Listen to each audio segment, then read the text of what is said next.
Number 4ના કોર્પોરેટરો પર આક્ષેપ લાગ્યા છે। પરેશ પીપળિયા સહિતના કોર્પોરેટરો સામે આક્ષેપ લગાવવામાં આવ્યા છે। ગ્રીનલેન્ડ ચોકડી પાસે તિરુપતિ નગરમાં કૌભાંડ કર્યાનો આક્ષેપ લગાવાયો છે। નર્મદા કેનાલ પર મકાનો અને દુકાનો બનાવી હોવાની રાવ ઉઠી છે। ટીપી રોડ 6 મીટર દબાવીને 6 દુકાન અને 5 મકાન બનાવ્યાનો આક્ષેપ લાગ્યો છે। પૂર્વ ટીપીઓ સાગઠિયાના કાર્યકાળમાં આ કૌભાંડ કર્યાનો આક્ષેપ થયો છે। દબાણ દૂર થયા છતાં પણ ફરીથી દુકાન અને મકાન બનાવ્યા। એક દુકાન 30 લાખ રૂપિયામાં વેચી દીધી હોવાનો પણ આક્ષેપ કર્યો છે। મેયર નયના પેઢડિયાના વોર્ડમાં આ પ્રકારની સ્થિતિ છે, છતાં કોઈ પણ કાર્યવાહી નથી કરવામાં આવતી તેવા લોકોના આક્ષેપો છે। લોકોની માંગ છે કે દબાણ દૂર કરીને રસ્તો ખુલ્લો કરવામાં આવે।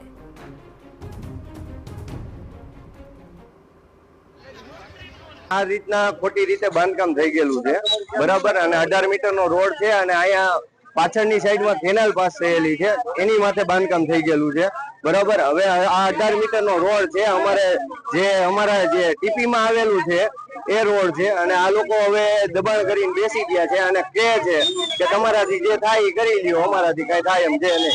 એને કાયદેસરનો રોડ છે એને નથી કાઢવો, કારણ કે ત્યાં મકાન કરેલા છે અને મકાન છે એ સત્તાવાળાના છે। અમારું મકાનની જગ્યાએ હોય તો પાડી નાખવામાં આવે, પણ આ છે સત્તાવાળાનું એટલે એનું મકાન ન પડે।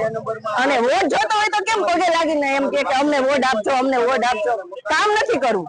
અહીંયા 18 મીટરનો આ રોડ છે, પણ આ રોડ ઉપર સ્થાનિક કોર્પોરેટર દુકાનો બનાવી નાખી છે અને દુકાનો 8 લાખ રૂપિયામાં 10 લાખ રૂપિયામાં વેચી રહ્યા છે।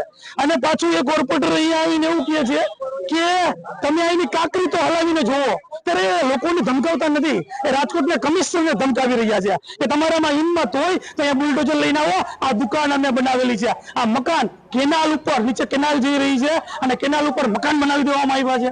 સૌ દાદાગીરી, લુકાગીરી, ગુંડાગીરી આ લોકો કરી રહ્યા છે।